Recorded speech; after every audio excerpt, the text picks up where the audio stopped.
Hello, everybody, and today I'm doing my presentation on Yemen.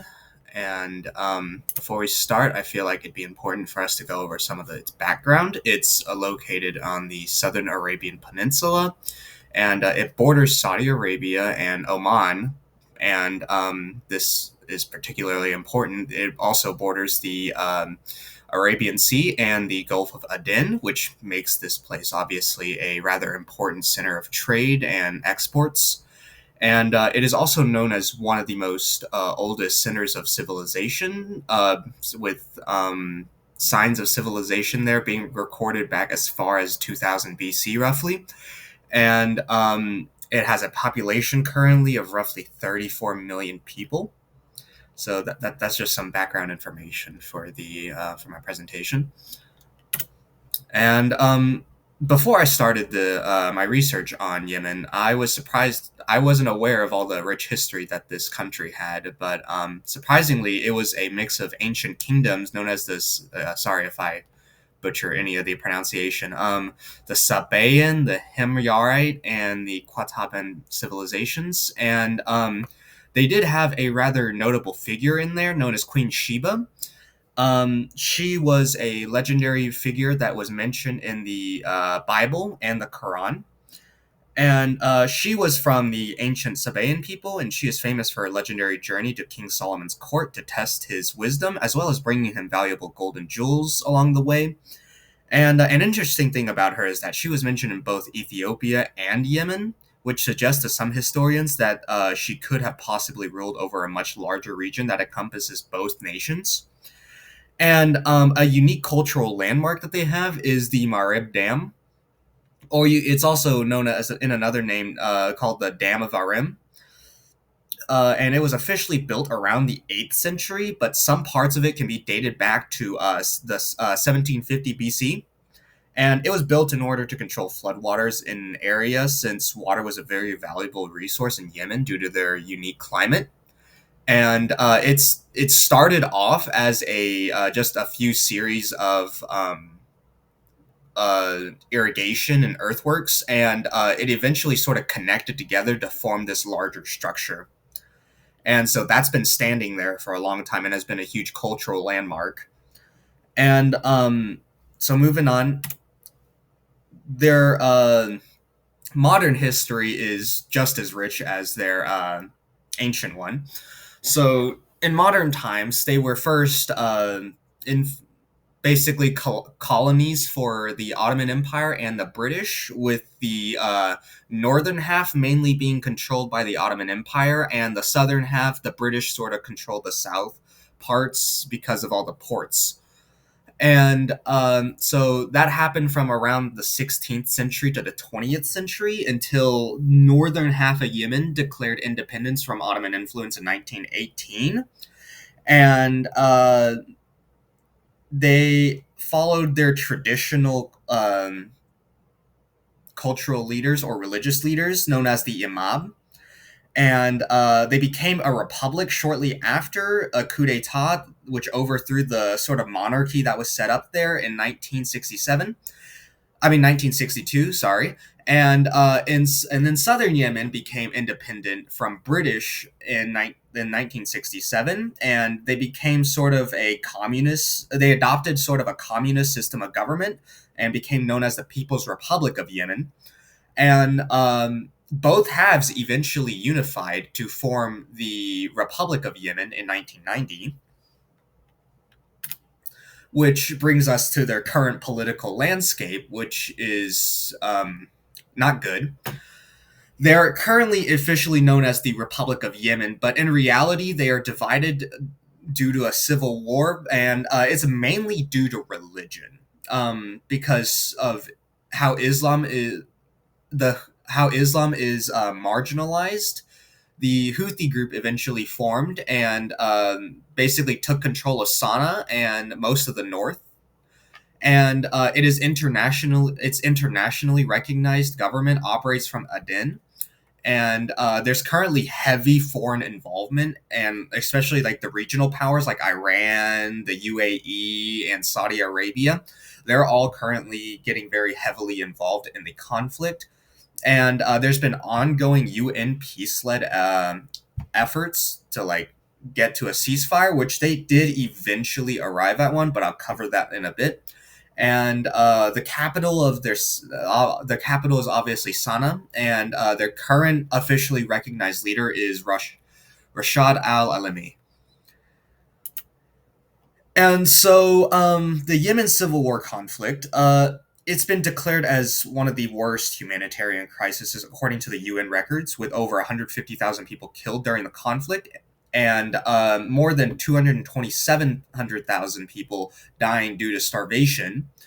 Um, there's been a historical split between the North and the South due to just when they declared independence and the different kingdoms that they identify with. And the conflict was first kicked off whenever a Houthi-led group took over Sana'a in 2014, where they formed the Supreme Revolutionary Committee and declared that they would overthrow the government in 2015. And as I've said, the both sides are receiving help from foreign nations and even some other terrorist groups like Al Qaeda and the Taliban have also led attacks in Yemen. And the UN eventually brokered a ceasefire in 2022, which, as last I've checked, is still ongoing, but tensions are still pretty high. And and the Saudi Arabians are mainly backing the South government, and as of recently, the Houthi-led side has been in conflict with Israel. And so, moving on to the climate and geography, it's a mostly arid and semi-arid desert climate. And an arid climate is obviously an area that receives less than 250 millimeters of precipitation annually, which makes water a very scarce resource in the area. And but its mountainous regions do receive a moderate to or occasional amount of rainfall, which allows their highlands for terraced farming, and which they can grow mainly like coffees, cods, and wheat. But the area is very vulnerable to water scarcity and droughts, and it's also suffering from the ongoing desertification because the Sahara Desert's getting bigger and spreading into different areas. So that's been a big problem over there. And they actually do have a pretty unique culture. They have these unique mud brick architecture, and like they just built entire skyscrapers out of them in Shibam. And oh, sorry, there's an alarm. And they have their social traditions are mainly based off of like tribal identity, which there are over 400 of. And I'm not going to go over all of that due to time constraints. And they're based off of hospitality and having strong family ties, which sort of ties back into the tribal identity. Um, Khat, they use a lot of khat in social gatherings, which is sort of like a tobacco plant. It's a stimulant drug, and they use it during social gatherings. Everyone sort of just passes some around and chews whenever they just sort of chew it while they are in any sort of social setting. And their cuisine has it highlights salta, which is a sort of meat stew, honey, dates, and flatbreads. And they're also pretty famous for their cultivation of mocha coffee, which is mainly imported through their port of Mocha. And their official language is Arabic, and their majority of them are Arab, with some minority groups such as the Zadis and Muhammashin and the Sokatri and the Ismailis. Sorry if I butchered any of those pronunciations. Their music is a central part of their culture, with the bara dance being a major part of their expression. And the bara dance is a sort of male folk dance, usually with a ceremonial dagger known as the Jambiya dagger. And it's traditionally a war dance, which was historically performed to intimidate enemies on the battlefield. But today, it's mainly used at like celebrations, such as like weddings or any national events. and it involves synchronized stomps and a sword-like movements accompanied by a series of drums and flutes. So that is their sort of main cultural expression, and the main religion there is obviously Islam, but there are smaller sects of there, like the Shia. And okay, so moving on to their economy, their total GDP is 16.94 million as of 2024, which makes the average Yemeni citizen make around $486 a year. They're heavily reliant on oil exports. This area is also very trade heavy due to being by the ocean. Um, with 75% of their economy being based on its oil exports. They do have a surprisingly big agricultural side, with over 20% of their exports being of based off their agriculture, like coffee, cotton, and sorghum. Which is sorghum is kind of like a rice like um, it's like a rice like plant, and that also gets exported.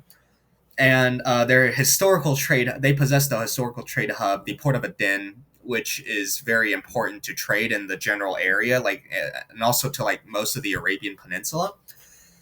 And the current issues as of today, the civil war going on, it's been declared as the largest humanitarian crisis, and it's left millions displaced and caused mass starvation in the area. And they face frequent droughts and dry seasons in the area, and that's also partially due to the continued desertification happening.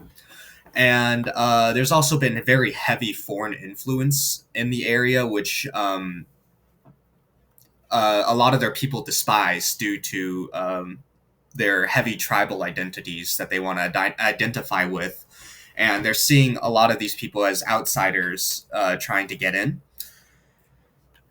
And so those are all the main issues that I could find going on in the area, and these are my sources. Thank you.